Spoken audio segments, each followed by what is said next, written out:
Good morning. Good morning, universe. This is Katrina, my dog. She survived Hurricane Katrina in Louisiana. I was the last American to survive Marble Mountain in Vietnam, 69 to 70. We're both survivors. The newspaper says I'm a hero. The suburbanite says I'm a hero. Heroes among us. But I'm not a hero, I'm a survivor. And my dog is a survivor. This is the real hero. I'm small potatoes compared to my dog who survived Hurricane Katrina and Hurricane Sandy. And we're here today to talk about war stories. We're here to talk about my first 6 days in Vietnam. I went over to part one, part two of my first 6 days. And it was like a bad dream being in Vietnam. I felt it was like I woke up and it's a nightmare. It's a nightmare.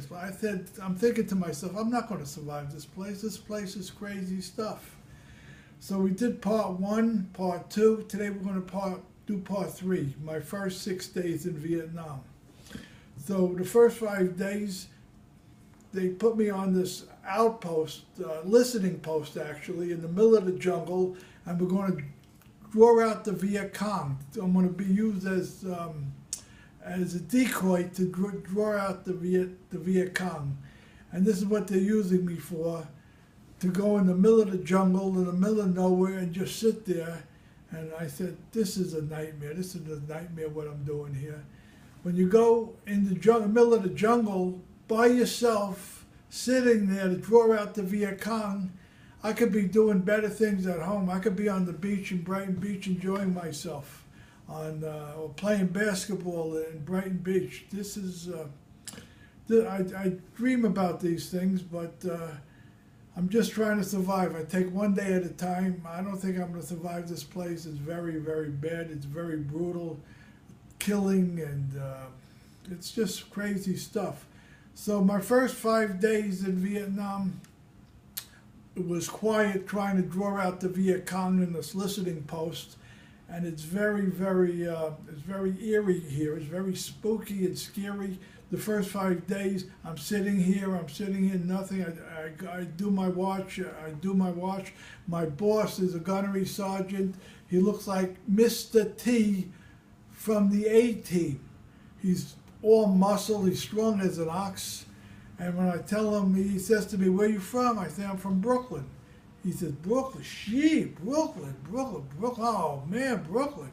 I said, he says, "We're going to use you for decoy." So I'm sitting here, first 5 days, nothing. I did my watches. The 6th day, all of a sudden, 6th day, I'm looking out into the jungle, and out of nowhere, in the middle of the jungle,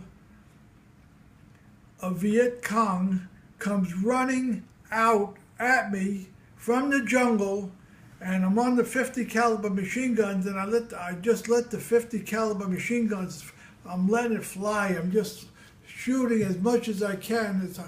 I'm just aiming at the Viet Cong, and he comes running at me, and the 50 caliber machine gun, actually that kind of machine gun, they're used to knock down planes out of the sky.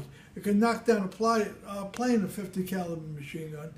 So I hit the Viet Cong with the 50 caliber as he's coming running from the jungle coming at me. I shoot the 50, and in my cups, I'm scared as hell. I'm just letting the bullets fly.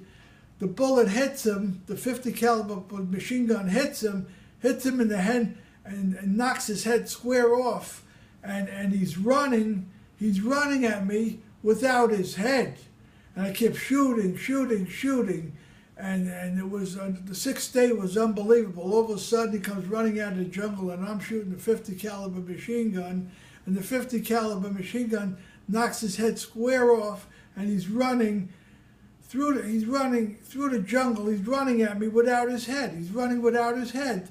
And he's actually running. He went another 20 yards, and then he just collapsed, fell down without his head, fell down. and the watch was over, and this was my 6th day in Vietnam, where I had a Viet Cong come out of the jungle, and it was a crazy time, and this was my 6th day in Vietnam, and after that, the next day, Schwab, the guy comes over and says he needs somebody for the preventive medicine unit because we lost 6 guys during the attack, and he needs another guy for the preventive medicine unit, and that's Schwab, and so that's where I first met Schwab. He came over, talked to the gunnery sergeant. He needed one man more to be in a preventive medicine unit, and that's where I first met my friend Schwab, who was the only other Jewish guy that served with me in Vietnam. He was a tough son of a bitch. He was an alpha male, Schwab, and he was he did 4 tours and he died. He actually died, Schwab, and that's my story. My first 6 days in Nam, and I don't think I'm going to survive this place. It's a crazy place. War is hell, especially the Vietnam War was crazy stuff. I don't think I'm going to survive this place. There's no way I could survive this. I don't think I'm tough enough to survive this place, but I'm going to try my best to survive. That's it. That's the 6th day in Vietnam. Thanks for listening to my story. Again, this is my dog, the real hero, from Hurricane Katrina. We named her Katrina. She's a fantastic dog. Everybody likes her in the building at the Presidential. She's a great dog. She's a lovable dog. And I'm blessed to have such a dog. She survived Hurricane Katrina. She got sick. She had anal cancer, and they took out the anal gland. I had 3 strokes, and I'm still here. And I love talking to my people. I want to tell people about my story because a lot of people aren't going to believe this, and I want to document it. So this is my story.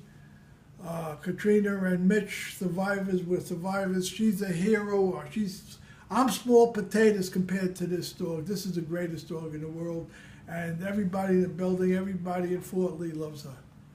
And that's the story. Have a nice day, and thanks for listening to my story, and have a great day.